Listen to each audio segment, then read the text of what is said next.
Sisi hadian bagi kiseng phalang bo pher chong ka jala kilakan tho teng yak sarkar halor ka jingweng no yak ka jingya manjur ban Pynieng ki Khyrdop Talasi mender na kalyang Myntri Rangbah ka jala konrat ki sangma pat ulo ong bak sarkar ka yang hakanong rim bak kintei be yak ate ka Khyrdop ha pinsha yakani Myntri Rangbah ha bakran ber kilap thai khubor ha kasi sajai ulo ong bak sarkar hi ka yang be hakanong rim bakan Pynieng be yak ate ka Khyrdop Talasi mender ha Umling ri bhai na ka banta ban perkhing yak rung kami ki breu ki banabar shapo upur sam jong ka jala Dakaba pensha shushu halo ka jingmi khubor bla pendu no ya ka jingthu bante ya ka tika Khyrdop Myntri Rangbah ulo ongru ba ka jingweng no jong ka sarkar jela ya ka tei ka kam kabala dep mang pisa ka dei namar ba ka sarkar ka dep ban menjur dak weipan.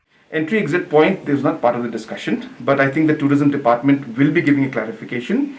The entire messaging has been taken in a wrong manner. The government has withdrawn one sanction or desanctioned because another sanction was made for the same entry exit point. The reason the old sanction was desanctioned is because the cost and the time to make it would take about a year and a half. With the interest of realizing the emergency of putting this up, especially in the COVID time, we have desanctioned the old one and sanctioned a new prefab structure which will come up in 60 days time. So it is with the interest of actually coming up with a place, an entry exit at a faster pace that this has been done. So therefore the messaging that has gone has been wrong. They only took one part of the story. But the full story is that one desanction was done because another sanction was made. But maybe we see that the government is committed to implement. Absolutely, we are. And during this COVID times, if you look at the entire system that we are following, is registration is compulsory for anybody who's coming in. Testing is compulsory for anybody who's coming in. So we are technically following that, even though the entry exit point is not ready yet. But in Burning Heart and through other systems, we are already doing that.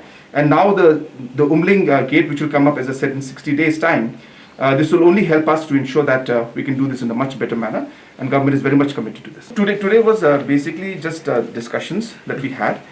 We were looking at the entire financial impact that has been there. So therefore, once the department comes up with all the details, they have come up with details, but now we're working out on what steps to be taken, so that the department, finance and health and others will be discussing more in detail. And by Monday or Tuesday, the Honorable Deputy CM will be giving a press conference to give the details of that. So today just was details of discussion. I think it not be appropriate to say anything right now. So we were just going through the entire impact of this and the financial impact more important.